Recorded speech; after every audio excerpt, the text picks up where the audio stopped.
الحمد للہ وکفی وسلام علی عبادہ الذین اصطفی اما بعد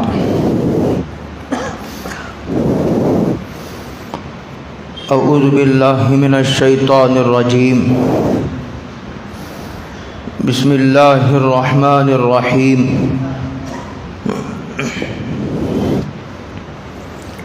انما المؤمنون اخوہ صدق اللہ مولانا العظیم وصدق رسولہ النبی الکریم ونحن علی ذلک من الشاہدین والشاکرین والحمد للہ رب العالمین۔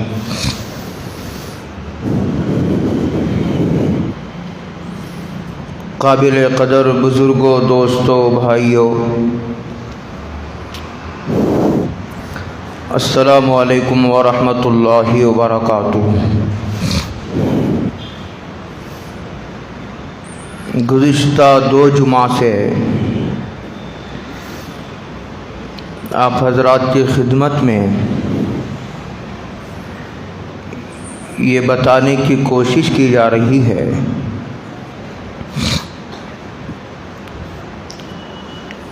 کہ انسان کے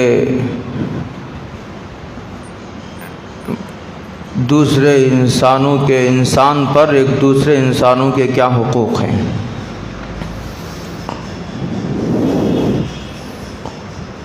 انسانوں کی بھیڑ ہے دنیا میں، لیکن انسانیت کی دن بدن کمی ہوتی جا رہی ہے۔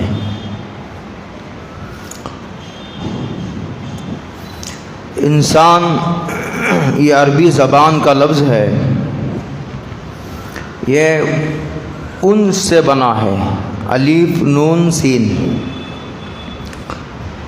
اس کے معنی آتے ہیں محبت کے۔ اس کا مطلب یہ ہوا کہ انسان وہ ہے جس کے دل میں اللہ کی محبت ہو۔ جس کے دل میں اللہ کی محبت نہ ہو وہ انسان کہلانے کا مستحق نہیں ہے۔ اور دل میں اللہ کی محبت ہونے کی ایک بہت بڑی دلیل اور علامت یہ ہے کہ اسے اللہ کی مخلوق سے محبت ہوتی ہے۔ حضرت رسول اللہ صلی اللہ علیہ وسلم نے ارشاد فرمایا، گزشتہ جمعہ یہیں آ کر بات ختم ہوئی تھی کہ الخلق عیال اللہ واحب الخلق الی اللہ من احسن الی عیالی، کہ ساری کی ساری مخلوق یہ اللہ تعالیٰ کا کنبہ ہے، خاندان ہے، اور اللہ تعالیٰ کے نزدیک سب سے محبوب وہ آدمی ہے جو اللہ تعالیٰ کی مخلوق کے ساتھ حسن سلوک کرتا ہے۔ ہم نماز پڑھنے کو تو عبادت سمجھتے ہیں، روزہ رکھنے کو، ذکر کرنے کو، تلاوت، حج، عمرہ، طواف، تہجد، اس کی ظاہری شکلیں بھی، ان ظاہری جن چیزوں کا میں نے ابھی ذکر کیا ہے، ان پر عبادت کا پردہ لپیٹا گیا ہے۔ اس کی ظاہری صورت بھی عبادت کی سی ہے، لیکن مخلوق سے محبت، خیر خواہی، ہمدردی ایسا نہیں معلوم ہوتا کہ اس کے ظاہر پر عبادت کا لبادہ اڑایا گیا ہو۔ مثال کے طور پر ایک آدمی ایک بیمار کے لیے، ایک بیمار کی دوائی خریدنے کے لیے ادھر ادھر دوڑ رہا ہے، دوائی نہیں ملتی، اس میڈیکل پر جاتا ہے، اس کیمسٹ کی دکان پر جاتا ہے، اس میڈیکل پر جاتا ہے، اس دواخانے پر جاتا ہے، پورے بنگلور کا چکر لگا رہا ہے. اب دیکھنے والے کو معلوم ہی نہیں ہوتا کہ یہ عبادت کر رہا ہے. اس سے ایسا لگتا ہے کوئی ایک دوائی خریدنے کے لیے چکر لگا رہا ہے، حالانکہ وہ ایک بہت عظیم عبادت میں مصروف ہے. لیکن چونکہ اس کے ظاہر پر عبادت کا رنگ نہیں چڑھا ہوا ہے تو یہ ایک بے نظر یا کم نظر آدمی کو جو باطن کا اندھا ہو یا نہیں تو اس کے دل کی ایک آنکھ بند ہو گئی ہو، اس کو نظر ہی نہیں آتا کہ یہ عبادت میں مصروف ہے.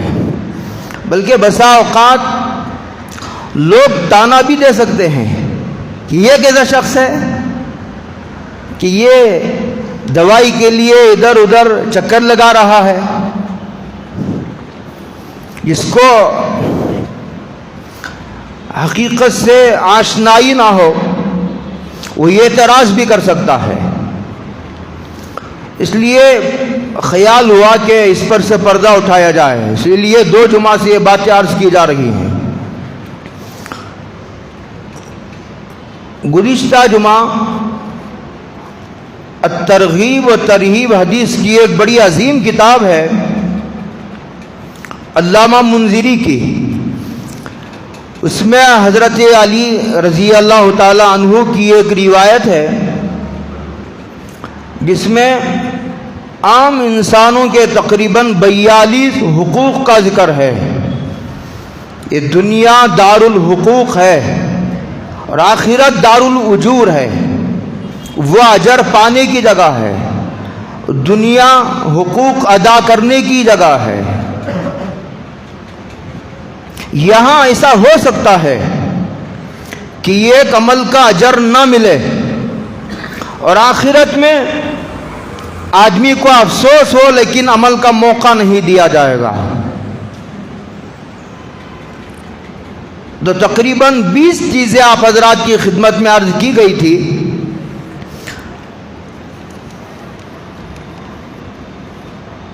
اس میں 21ویں چیز یہ ہے، 42 حقوق میں 20 کا ذکر کیا گیا تھا. اب اسے دہرانے کا نہ موقع ہے اور نہ اس کی ضرورت ہے. کہتے ہیں ایک عام انسان کے حقوق یہ ہیں، ایک حدیث میں بھی ہے، اس میں یہ لکھا ہوا ہے کہ اگر کوئی مسلمان چھین کے، آپ اندازہ کیجئے کتنی معمولی بات کی تعلیم دی جا رہی ہے اور معمولی باتوں کی طرف توجہ دلائی جا رہی ہے. ایک مسلمان اگر چھین کر الحمدللہ کہے تو جواب میں یرحمک اللہ کہنا چاہیے. یہ اس مسلمان کا حق ہے. بلکہ ایک حدیث میں حضرت رسول اللہ صلی اللہ علیہ وسلم نے ارشاد فرمایا ایک سلسلے کلام میں کہ ایک مسلمان کے دوسرے مسلمان پر 6 حقوق ہیں. ایک یہ ہے کہ اگر ملاقات ہو کسی مسلمان سے، بات چیت شروع کرنے سے پہلے سلام کرو. السلام قبل الکلام، سلام کرو. بلکہ ایک عجیب حدیث میں آپ کو سناتا ہوں. حضرت رسول اللہ صلی اللہ علیہ وسلم نے حدیث میں ایک تو یہ ارشاد فرمایا کہ افشوا السلام بینکم، اپنے درمیان سلام کو رواج دو. بڑی عجیب و غریب معنویت رکھتا ہے سلام. اب اس کے الفاظ پر اگر غور کریں اور اس کے معنی مفہوم کو سمجھ کر اگر آپ سلام کریں تو آپ کے دل میں بار بار سلام کرنے کا تقاضا پیدا ہوگا. کہتے ہیں السلام علیکم، اللہ تعالیٰ تمہیں سلامت رکھے، اپنی سلامتی نازل فرمائے. اور رحمت اللہ، اور اللہ تعالیٰ تم پر اپنی رحمت نازل فرمائے. وبرکاتہ، اور اللہ تعالیٰ تم پر اپنی برکتوں کا نزول فرمائے. اور ایک روایت میں وہ مغفرتہ کے الفاظ بھی آئے ہیں، اگرچہ کہ یہ وہ مغفرتہ کے الفاظ عام روایتوں میں نہیں ہیں، لیکن ایک روایت میں وہ مغفرتہ کے الفاظ بھی ہیں. اب آپ اندازہ کیجئے ہم روزانہ چپ بے شعوری کے عالم میں سوچے سمجھے بغیر، چونکہ ایک عادت سی ہو گئی ہے، اس لیے ہم اس کے معنویت پر، اس کے مفہوم پر غور کیے بغیر سلام کر کے گزر جاتے ہیں.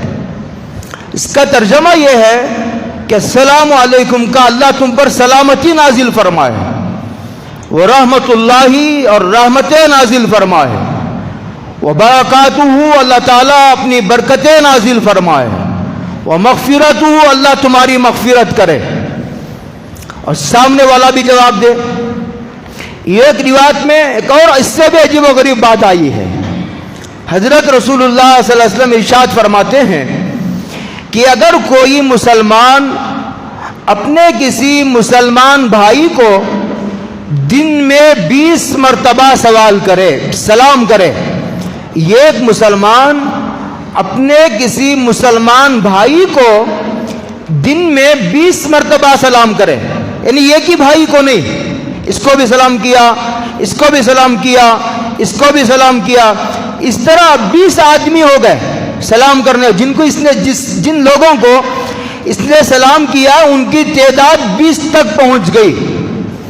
کہتے ہیں کہ اگر اس دن اس کا انتقال ہو گیا تو حضور فرماتے ہیں اس پر جنت واجب ہو گئی. عجیب و غریب روایت ہے. حضرت مظاہر علوم کے ناظم مولانا شاہ اسد اللہ صاحب رحمۃ اللہ علیہ، وہ روزانہ عصر کے بعد بازار تشریف لے جاتے ہیں. صبح سے شام تک لکھنے پڑھنے کا معمول تھا، وہی ایک وقت تھا ان کے تفریح کا. تفریح بھی ہو جاتی، چہل قدمی بھی، لیکن اس میں وہ یہ نیت کرتے تھے کہ میں جو ہے مسلمانوں کو کم سے کم 20 مسلمانوں کو سلام کروں. پھر اس کے بعد انہوں نے یہ عجیب و غریب بات سنائی کہ ایک روایت میں ایسا آیا ہے، لہذا روزانہ پابندی سے بازار تشریف لے جاتے اور کم سے کم 20 مسلمانوں کو سلام کرتے. اور یہ ایک حدیث میں اور ایک عجیب و غریب بات آئی ہے. آج میرا بیان سلام کے بارے میں نہیں ہے، یہ باتیں نکل پڑی. حدیث پاک میں عجیب و غریب بات آئی ہے. حضرت رسول اللہ صلی اللہ علیہ وسلم نے ارشاد فرمایا، یہ جو تکبر ہے نا، یہ سب سے بڑی بیماری ہے دل کی. دل کی سب سے بڑی، سب سے خطرناک، ہلاک کر دینے والی مہلک بیماری جو ہے وہ تکبر ہے. تکبر کفر کی بھی بنیاد ہے. تکبر کی وجہ سے آدمی کافر بھی ہو سکتا ہے. شیطان کا قصور کیا تھا؟ شیطان نے حسد کیا تھا حضرت آدم پر. یہ آسمانوں پر کیا جانے والا سب سے پہلے گناہ ہے. سب سے پہلا گناہ حسد تھا. وہ تکبر کی کوکھ سے جنم لینے والا گناہ تھا. حسد تو بچہ ہے، تکبر اس کی ماں ہے. اس کی وجہ سے شیطان کے بارے میں نے کتابوں میں پڑھا کہ وہ 8 لاکھ برس تک عبادت کرتا رہا. 8 لاکھ برس تک. لیکن تکبر کے ایک گناہ نے اسے ہمیشہ کے لیے مردود کر دیا. یہ قصہ سنا کر اللہ تعالیٰ نے ہم کو متنبہ کیا ہے، خبردار، عبادتوں پر اپنے اتراؤ نہ. شیطان سے زیادہ کیا عبادت کر سکو گے؟ کتنی زندگی ہے تمہاری؟ زیادہ سے زیادہ 80، زیادہ سے زیادہ 100، ورنہ آج تو کوئی 40 کو جا رہا ہے، کوئی 32 میں جا رہا ہے. زیادہ سے زیادہ 60 سال میں. 100 سال جینے والے لاکھوں میں ایک ہیں. کتنی سال عبادت کر سکو گے؟ شیطان نے 8 لاکھ سال عبادت کی، لیکن تکبر کے ایک گناہ نے اسے ہمیشہ کے لیے مردود اور راندہ درگاہ بنا دیا. اس کا گناہ یہی تکبر تھا. حدیث میں آتا ہے اگر کوئی آدمی آگے بڑھ کر کے سلام کرتا ہے، سلام میں پہل کرتا ہے، تو حضور فرماتے ہیں البادی بالسلام بریء من الکفر بریء من الکبر، کہ جو آدمی آگے بڑھ کر کے سلام کرتا ہے، سلام میں پہل کرتا ہے، تو کہتے ہیں کہ وہ اس بات کی دلیل ہے کہ اس کا دل تکبر سے پاک ہے. ورنہ وہ آگے بڑھ کر سلام نہ کرتا. اس کی انا اسے اجازت نہ دیتی، وہ اس انتظار میں رہتا کہ میں تو بڑا ہوں یہ سلام کرے، میں تو صدر ہوں یہ سلام کرے، میں تو وزیر اعلیٰ ہوں یہ سلام کرے، میں تو محتمم ہوں استاد مجھے سلام کرے، میں تو استاد ہوں شاگرد مجھے سلام کرے، ارے میں تو شیخ المشائخ ہوں، ارے یہ مرید مجھے سلام کرے۔ حضرت رسول اللہ صلی اللہ علیہ وسلم کے بارے میں آتا ہے، ایک صحابی کہتے ہیں کتنی مرتبہ میں نے کوشش کی کہ پہلے سلام کروں، لیکن میں اپنے اس ارادے میں پوری زندگی میں کامیاب نہیں ہو سکا۔ حضور ہی آگے بڑھ کر سلام کر دیتے، بچوں کو سلام کرتے حضرت رسول اللہ صلی اللہ علیہ وسلم۔ اور اس حدیث میں ایک شرح کے مطابق یہ اشارہ ہے، اگر کسی کے دل میں تکبر ہے اور آگے بڑھ بڑھ کر سلام کرے گا تو انشاءاللہ اللہ تعالیٰ اس سلام کی برکت سے اس کے دل کو تکبر سے پاک کر دیں گے۔ دونوں قسم کی شرح شارحین نے لکھی ہے، بات بہت بہت دور جا پہنچی۔ میں یہ کہہ رہا تھا کہ مسلمانوں کو صرف سلام کرنے پر کتنی بڑی بڑی بشارتیں ہیں، اب اس پر غور کرتے چلے جائیے۔ تو میں نے صرف یہ سلام میرا موضوع نہیں ہے آج کا، اور آگے فرماتے ہیں کہ اگر وہ دعوت کرے تو قبول کرے، مسلمان کے دوسرے مسلمان پر 6 حقوق ہیں، اگر وہ دعوت قبول کرنا مناسب نہیں ہے، حرام کی دعوت ہے، دعوت دینے والا کی آمد نہیں حرام کی ہے تو عذر کر دے، یا نہیں تو تمہیں پہلے سے کہیں دعوت ہے تو عذر کر دے، اور کم سے کم دعا دے اس کے لیے۔ اور تیسرا فرمایا کہ مسلمان کی خیر خواہی اگر کوئی کرے، کہے کہ میرے ساتھ خیر خواہی کرو، اس وقت میرے ساتھ ہمدردی کرنے کی ضرورت ہے تو اس پر توجہ دے۔ چوتھا، اگر چھینکے اور الحمدللہ کہے تو اس پر یرحمک اللہ کہے، یرحمک اللہ، اللہ تجھ پر رحم کرے، کتنی بڑی دعا ہے۔ اگر ایک سلام بھی کسی مسلمان کے حق میں قبول ہو جائے تو اس کا تو کام بن جائے گا، اور اس سے بھی یہ حکم ہے کہ وہ سلام کا ضرور جواب دے، بلکہ لکھا ہے فقہاء نے سلام کرنا تو سنت ہے، سلام کا جواب دینا واجب ہے۔ پانچواں فرمایا اگر کوئی بیمار ہو تو عیادت کرے، عیادت کرے، بیمار پرسی کرے، بیٹھے تسلی سے جا کر دعا دے، اس موقع کی دعائیں حدیث میں آئی ہیں، دعا دے، اگر اسے ضرورت ہو کسی خدمت کی تو اس کی خدمت کرے۔ اور فرمایا کہ اگر کسی کا انتقال ہو جائے تو اس کے جنازے کے ساتھ شریک ہو۔ ایک حدیث میں یہ 6 حقوق بیان کیے گئے عام مسلمانوں کے۔ اس کے بعد فرمایا اگر کسی کی چیز گم ہو جائے اور ہمیں مل جائے تو اس تک پہنچائے، ایسا نہیں کہ چیز مل گئی مال مفت دلے بے رہے، اٹھا کر رکھ لی، بتایا بھی نہیں، پتا ہے کہ جو ہے وہ فلاں آدمی کی ہم نے پہنچائی نہیں، ایڈریس مل گیا لیکن پہنچائی نہیں۔ ایسا روزانہ پیش آتے ہیں، آٹو میں کوئی چیز جو ہے بھول کر اتر گئے اور پہنچانے والا پہنچاتا ہی نہیں، اس میں اس کا آئی ڈی کارڈ ہے، پاسپورٹ ہے اس کا، اس میں فون نمبر ہے، کوئی نہیں پہنچاتا۔ فرمائیے یہ ایک عام انسانوں کے حقوق میں یہ ہے کہ اگر کسی کی گم شدہ چیز مل جائے تو اسے پہنچانے کی حتی المقدور کوشش کرے، ایسا نہیں کہ چھوڑو اگر میں رکھ لوں گا تو بدنام بھی نہیں ہوں گا، اور اس سے کیا پتا کہ یہ میرے پاس ہے، اس سے تو نہیں پتا ہے لیکن تیرے خدا کو پتا ہے۔ یہ سارا قصور اس لیے ہے کہ ہم نے اللہ کے علم کو بھلا دیا ہے کہ اللہ دیکھ رہا ہے۔ جب سے یہ کمی آئی ہے سارا نظام سارا راڑا باڑا ہو گیا، پورا نظام درہم برہم ہو گیا، چھوٹے سے لے کر بڑے تک، اور حکمران سے لے کر رعایا تک، اور مردوں سے لے کر عورتوں تک، سب گناہ میں مبتلا، تنہائی میں گناہ کر رہے ہیں۔ اس کے بعد ایک حدیث میں آیا کہ اس کے سلام کا جواب دے کر سلام کرے، اس کی تشریح میں نے کر دی ہے۔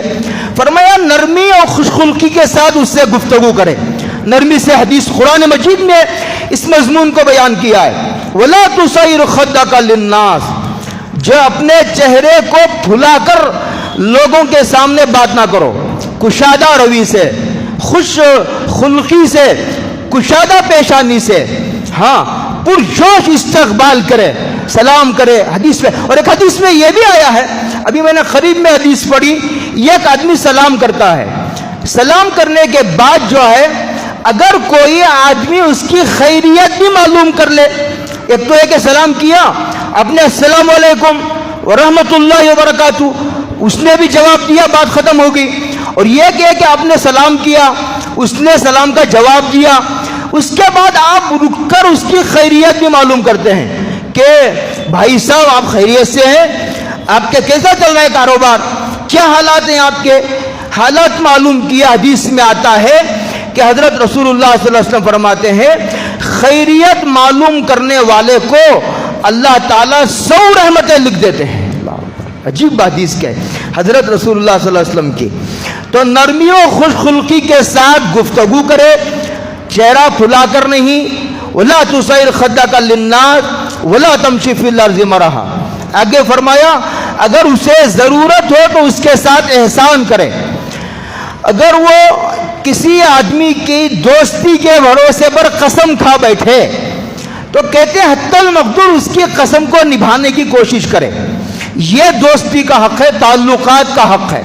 کہاں تک حق ہے. آگے فرمایا اگر اس پر کوئی ظلم کرتا ہو تو اس کی مدد کرے.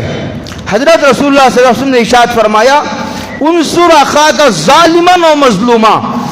اگر فرمایا حضور نے انصر اخاک ظالما و مظلوما, تم اپنے بھائی کی مدد کرو, ظالم ہو تب مظلوم ہو تب. تو پوچھنے والے نے آگے سے پوچھا سرکار اگر مظلوم ہو تو مدد کرنا سمجھ میں آتا ہے, ظالم کی کیا مدد کی جائے. تو حضور نے فرمایا کہ ظالم کے ہاتھ کو ظلم کرنے سے روک لو, یہ ظالم کی مدد ہے. آپ نے گویا ظالم کی مدد کر دی, اس کو جہنم سے تم نے بچا لیا. یہ حضور نے ارشاد فرمایا. آگے فرمایا اس کے ساتھ محبت کرو, دشمنی نہ کرو. محبت کرو اس لیے کہ یہ اللہ کی مخلوق ہے. اللہ کی مخلوق کے ساتھ دشمنی نہیں کی جاتی. جس کے دل میں اللہ کی محبت ہو وہ اللہ کی مخلوق سے دشمنی کرے. ان دونوں میں کوئی جوڑ نہیں ہے. اس کا مطلب یہ ہوا کہ وہ اللہ کی محبت کے دعوے میں جھوٹا ہے. اس کے ساتھ محبت کرو, دشمنی نہ کرو. حدیث میں حضور نے ارشاد فرمایا کہ آپس میں بغض نہ رکھو, ولا تباغضوا. اور فرمایا ولا تحاسدوا, یہ دوسرے پر حسد نہ کرو. ان الحسد یاکل الحسنات کما تاکل النار الحطب. کہتے ہیں حسد نیکیوں کو ایسے کھا جاتا ہے جیسے آگ لکڑیوں کو جلا کر راکھ کر دیتی ہے. اس طرح حسد نیکیوں کو جلا کر خاکستار کر دیتا ہے, اس کے نام عمل پورے کا پورا جلا دیتا ہے. اللہ ہماری حفاظت فرمائے. چھپا ہوا مرض ہے, بڑا چھپا ہوا مرض ہے یہ.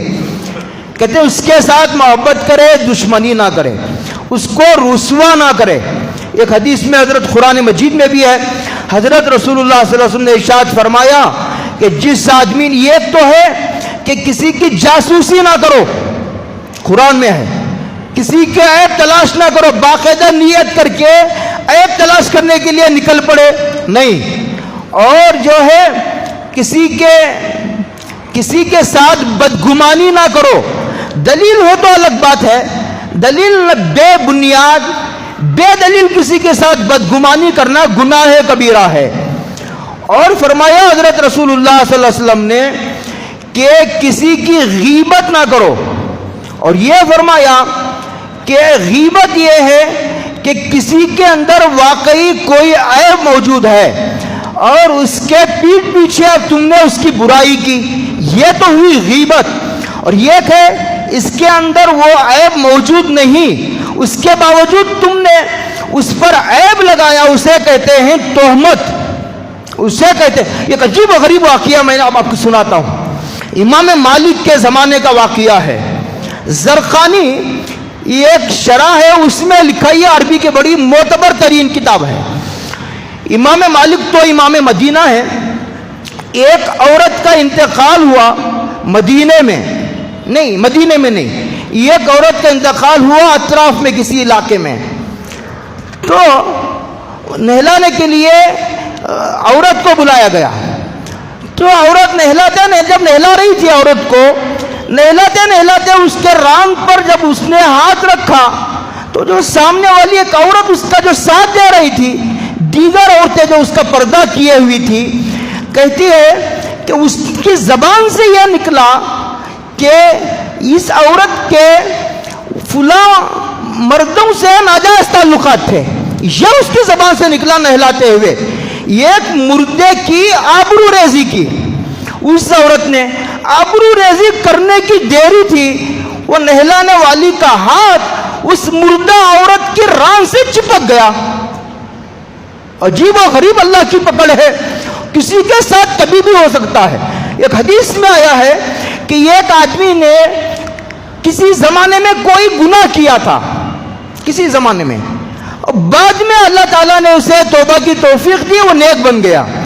نیک بننے کے بعد تو کسی آدمی نے اس کے ماضی کے گناہ یاد دلا کر اسے عار دلائی، شرم دلائی، تو وہ ہے جس نے اب بڑا نیک بنا پھرتا ہے، تو کوئی دودھ کا دھلا تھوڑی ہے، تو نے بھی گناہ کیے۔ اس طرح اسے شرم دلائی، عار دلائی۔ حدیث میں ہے یہ گناہ ایسا ہے کہ مرنے سے پہلے اللہ تعالیٰ اس کو اس گناہ میں مبتلا کیے بغیر اللہ کو چین نہیں آتا، یہ اتنا سخت گناہ ہے۔ خیر اس عورت نے اس کی برائی کی، اس کی سزا فوراً آئی، اور اس کا ہاتھ اس مردہ عورت کی ران سے چپک گیا۔ نہلاتے نہلاتے عصر ہو گئی، مغرب ہو گئی، عشاء ہو گئی۔ لوگوں نے کہا کہ بھائی صبح نہلانے کے لیے بیٹھے تھے، ظہر میں نماز جنازہ کا اعلان ہو گیا، عصر ہو گئی، مغرب ہو گئی، عشاء ہو گئی، رات 11 بج رہی، کیا بات ہے؟ تم باہر ہی نہیں لاتے مردے کو؟ تو بات ایسی تھی کہ علماء سے معلوم کیا گیا کہ فلاں مولوی صاحب سے پوچھو، بہت سے واقعہ ایسا پیش آیا، مولوی صاحب کے سمجھ میں کچھ نہیں آیا۔ پھر اس کے بعد فلاں مولوی صاحب سے پوچھو، ان کے سمجھ میں بھی نہیں آیا۔ فلاں جگہ بڑے مولانا صاحب رہتے، ان سے پوچھو، ان کے سمجھ میں بھی نہیں آیا۔ اور 1 دن ہو گیا، 2 دن ہو گئے، 3 دن ہو گئے، ہاتھ ران سے چپکا ہوا ہے اور پوری دنیا دیکھ رہی ہے، یہاں تک کہ بدبو پھیلنے لگی۔ اور کسی مشورہ دینے والے نے مشورہ دیا، بھائی ایسا کرو، مدینے میں امام مالک رہتے ہیں، امام مالک مدینے کے قاضی القضاء ہیں، یہ قاضیوں کے سردار ہیں، ان سے جا کر مسئلہ پوچھو۔ تو وہ گئے، تو امام مالک نے کہا مجھے لے چلو اس میت کے پاس۔ میت عورت کی تھی، امام مالک نے کہا پردہ کراؤ، پردہ کرایا گیا۔ جو عورت نہلا رہی تھی اس عورت سے پوچھا کہ بہن تم نے نہلاتے وقت اس کی برائی تو نہیں کی؟ اس نے کہا کہ حضرت میں کیا کہوں، میں اللہ کی ایسی گرفت میں آ چکی ہوں، اب بتائے بن بتائے مسئلہ حل نہیں ہوتا۔ میں نے نہلاتے نہلاتے جب میرا ہاتھ اس کے ران پر پڑا تو میری زبان سے نکلا اس کے ناجائز تعلقات سے، مردوں سے بولنے کی دیری تھی، اسی لمحہ اللہ کی پکڑ آ گئی، یہ میرے سے گناہ ہوا۔ تو امام مالک نے کہا کہ فوراً امام مالک کے دماغ میں جو ہے وہ، اچھا امام مالک نے پوچھا کہ بہن تم نے جو یہ کہا تھا تمہارے پاس اس کی کوئی دلیل؟ کہا میرے پاس کوئی دلیل نہیں۔ کہا جب تک 4 آنکھوں والے مسلمان نیک کسی گناہ میں ملوث ہونے کی گواہی نہ دے اس وقت تک کسی کے متعلق اس طرح جرم کو ثابت نہیں کیا جا سکتا۔ یہ قرآن کریم کا فیصلہ ہے، قرآن اس کا یہ ہے حل کہ 80 کوڑے مارے جائیں۔ جلاد کو حکم دیا امام مالک، جلاد کو بلاؤ، بلایا گیا، پوری انسانیت دیکھ رہی ہے، مرد عورت سارے منظر دیکھ رہے ہیں۔ اس کے بعد امام مالک نے جلاد کو حکم دیا مارو اسے کوڑے، 1 مارا، 2 مارا، مارتے مارتے 70 تک پہنچا تو بھی ہاتھ نہیں ہٹ رہا، پھر اس کے بعد 70 پر 5، 70 پر 9 تک بھی اس کا ہاتھ اس مردہ عورت کی ران سے چپکا ہوا ہے۔ جب پڑا کوڑا 80، جب 80 کوڑے تک پہنچے تو فوراً ہاتھ نکل آیا، کہ اس کی یہی سزا ہے۔ اچھا ہوا کہ 80 کوڑوں کے بعد کم سے کم یہ ہاتھ چھوٹ گیا، 80 کوڑوں کے بعد بھی اگر نہ چھوٹتا پھر تو یہ اللہ کی بات ہے۔ امام ابن القیم نے ایک اور واقعہ لکھا ہے، پھر انشاءاللہ وقت شاید ہو رہا ہے، پھر انشاءاللہ اگر کبھی وقت ملے گا میں امام ابن القیم کا وہ بڑا دردناک واقعہ ہے میں آپ کو سناؤں گا، وہ واقعہ بھی انشاءاللہ۔ اس کا پورا پس منظر میرے ذہن میں نہیں، لیکن اتنا ہے کہ یہ ایک اژدہا آ کر کے ایک آدمی کا انتقال ہوا، یہ ایک اژدہا آ کر کے ایک میت کو لپٹ گیا۔ سارے اس وقت کے درویشوں سے درخواست کی گئی دعا کرو. یہ عجیب و غریب منظر ہے. دعا کی گئی, سانپ ہٹا. اس کے بعد جو ہے اسے نہلایا گیا. نہلا کر جب کفنا کا پھر وہ سانپ آ گیا. کتنا عقل مند سانپ ہوگا. پھر اس کے بعد جو ہے لوگوں نے کہا اگر اسی طرح لپٹا رہا تو بزرگوں نے دعا کی کہ ہم دفنائیں گے کیسے. اس کے بعد وہ سانپ پھر ہٹ گیا. پھر جب دفنایا گیا ابھی مٹی نہیں ڈالی گئی تھی پھر سانپ آ گیا خبر میں. یہ عجیب و غریب واقعہ امام ابن قیم کے زمانے میں پیش آیا. تو میں کہہ رہا تھا کہ کسی کا عیب تلاش بھی نہ کرو, یہ حرام ہے. اگر کبھی کسی کے ہم نے تلاش نہیں کیا لیکن پڑ گئی نظر, اچھا میں جا رہا تھا اچانک کسی پر نظر میری پڑ گئی تو اس کے عیب کو, یہ سینے کو اس کے عیب راز کا قبرستان بناؤ. اس کا راز ہمارے سینے میں محفوظ رہے گا, ابھی میدان محشر میں ہی کھلے گا. یہ شان ہے ایک مسلمان کی. ایک عجیب و غریب بات میں آپ کو سناتا ہوں. بات ختم ہوگی, وقت ہو رہا ہے. روزانہ آتے ہیں مسئلہ ختم کرنے کے لیے, یہ بات ہی نہیں ختم ہوتی. یہ عجیب و لمبا موضوع حدیث کا ہے. 3 حدیثیں بیان کر کے میں بات ختم کرتا ہوں کہ یہ حدیث میں ہے حضرت رسول اللہ صلی اللہ علیہ وسلم نے ارشاد فرماتے ہیں کہ اگر کوئی آدمی یوں دعا کرتا ہے, ایمان والے مردوں, یہ صحیح ترین روایت ہے, اس کی سند میں کوئی کمزوری نہیں ہے, یوں دعا کرتا ہے اے اللہ تمام ایمان والے مردوں کی, تمام ایمان والی عورتوں کی مغفرت فرما. یہ 25 یا 27 مرتبہ روزانہ پڑھتا ہے. حدیث پاک میں آتا ہے, حدیث پاک میں 3 باتیں آئی ہیں. ایک بات یہ آئی ہے میں نے پڑھا اللہم اغفر للمؤمنین والمؤمنات والمسلمین والمسلمات. 25 مرتبہ پڑھا, 27 مرتبہ پڑھا. کتنا وقت لگے گا؟ 3-4 منٹ لگیں گے, آپ پڑھ کر دیکھیے. تو کہتے ہیں پوری اس وقت پوری روئے زمین پر جتنے مرد اور جتنی عورتیں ہوں گی, ایک مرتبہ کہنے سے اتنا اجر لکھا جائے گا. یہ تو یہ فائدہ. دوسرا, اللہ تعالیٰ اسے مستجاب الدعا لوگوں میں شامل فرما لیں گے. وہ دعا کرے گا, قبول ہوگی 2 شرطوں کے ساتھ. ایک شرط اس کی آمدنی حرام نہ ہو, دوسرا امر بالمعروف و نہی عن المنکر کا فریضہ ادا کرتا ہو حتی المقدور. تیسری بات اور صلہ رحمی کرتا ہو. تیسری بات فرمائی کہ اللہ تعالیٰ اس آدمی کی برکت سے پورے روئے زمین والوں کو روزی دیں گے. آپ اندازہ کیجئے ایمان والوں کے ساتھ ہمدردی کا کیا صلہ ہے. اور ایک حدیث میں, حدیث تو نہیں ہے, یہ معروف کرخی کا مقولہ ہے. اسے نقل کیا ہے امام غزالی نے, اسے نقل کیا امام ابن عربی نے, امام شاہ ولی اللہ دہلوی نے. اگر کوئی سے بعد میں بزرگوں نے وہی سے نقل کیا ہے, حضرت شیخ زکریا صاحب نے بھی نقل کیا ہے, حضرت جی اللہ صاحب رحمۃ اللہ علیہ نے وہی سے نقل کیا ہے. کہتے ہیں کہ اگر کوئی آدمی روزانہ 1 مرتبہ یوں کہے اللہم ارحم لامت محمد صلی اللہ علیہ وسلم, اے اللہ حضرت رسول اللہ صلی اللہ علیہ وسلم کی امت پر رحم فرما, روزانہ 1 مرتبہ کہے گا, ابدال بزرگوں کی ولایت کا ایک مقام ہے, اللہ تعالیٰ اسے اس مقام تک پہنچائیں گے. اس دعا کی عجیب و غریب برکت ہے. اور ایک اور عجیب و غریب حدیث میں آپ کو سناتا ہوں. حضرت رسول اللہ صلی اللہ علیہ وسلم ارشاد فرماتے ہیں کہ اگر کوئی آدمی غائبانہ کسی کے لیے دعا کرتا ہے, مثال کے طور پر میں یہاں بیٹھا ہوں, میں دعا کر رہا ہوں امریکہ والوں کے لیے, میں دعا کر رہا ہوں پونا والوں کے لیے, میں دعا کر رہا ہوں مکہ و مدینے والوں کے لیے, بامبے والوں کے لیے, میں دعا کر رہا ہوں قریہ والوں کے لیے. جو دعا کروں گا ایک فرشتہ کہتا ہے کہ اے اللہ یہ دعا سب سے پہلے اس کے حق میں قبول فرما. یہ بخاری مسلم کی روایت ہے. مثال کے طور پر میں کہوں گا اے اللہ اس کی غریبی کو دور فرما, نام لے کر میں نے کہا اے اللہ میرے فلاں بھائی کی غریبی کو دور فرما. فرشتہ کہتا اللہ تیری غریبی کو دور کرے. میں کہتا اللہ فلاں میرے بھائی کیوں کہ بیماری کو دور کر دے, تو فرشتہ کہتا اللہ تیری بیماری کو دور کر دے. یہ کہتا ہے اللہ فلاں بھائی کی پریشانی کو دور کر دے, بازو کھڑے ہو, فرشتہ کہتا ہے اللہ اس کی پریشانی کو دور کر دے. عجیب و غریب حدیث ہے یہ. اسی کو سامنے رکھ کر حضرت یوسف صاحب رحمۃ اللہ علیہ فرما کرتے تھے اگر اپنی دعائیں قبول کروانا ہو، اگر اپنے حق میں دعائیں قبول کروانا ہو تو پھر اپنی پوری امت کے لیے دعائیں کرنے کا مزاج بناؤ. لوگ امت کی بدخواہی کرنے والوں کی دعائیں نہیں قبول ہوتی. آخری بات کہہ کر بات ختم کروں، وقت دور زیادہ ہو گیا. وہ حدیث فضائل اعمال میں بھی ہے. حضرت ابن عباس کے پاس ایک آدمی آیا پریشان حال. بات میری وہیں سے شروع ہوئی تھی کہ نماز پڑھنے والے کو لوگ عبادت گزار سمجھتے ہیں.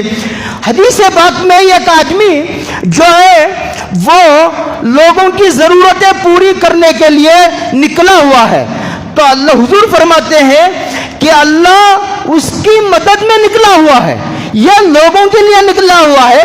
اللہ کی مدد اس کے پیچھے پیچھے جا رہی ہے، نظر تو نہیں آتی، لیکن کوئی آدمی سچے ارادے سے مخلص ہو اللہ کی مدد وہ دیکھتا ہے.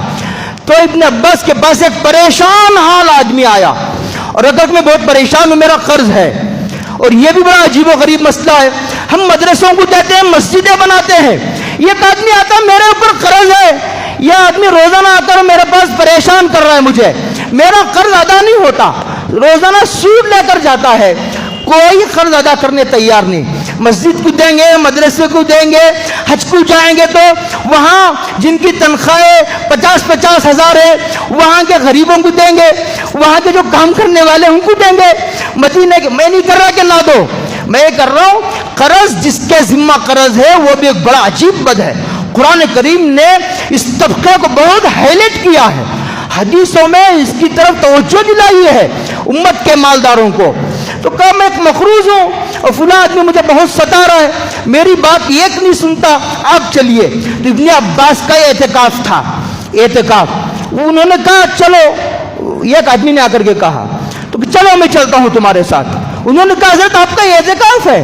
کہاں مجھے یاد ہے اعتکاف. اس کے بعد مسجد نبوی میں معتکف تھے حضرت ابن عباس. ابن عباس کی خبر جو ہے وہ طائف میں ہے، ابن عباس کی خبر طائف میں ہے. تم میں سے کئی سارے لوگ گئے ہوں گے. تو ابن عباس اس وقت مسجد نبوی میں معتکف تھے. تو ابن عباس نے کہا حضور کی خبر کی طرف دکھا کر کے، اس خبر والے سے میرے ان کانوں نے سنا ہے کہ جو آدمی ایک دن کا نفلی اعتکاف کرتا ہے اس کے اور جو ہے جہنم کے بیچ میں اللہ تعالیٰ 3 خندقیں حائل کر دیتے ہیں، اور یہ خندق کا فاصلہ زمین و آسمان کے درمیان جتنا فاصلہ ہے اتنا فاصلہ ہوگا.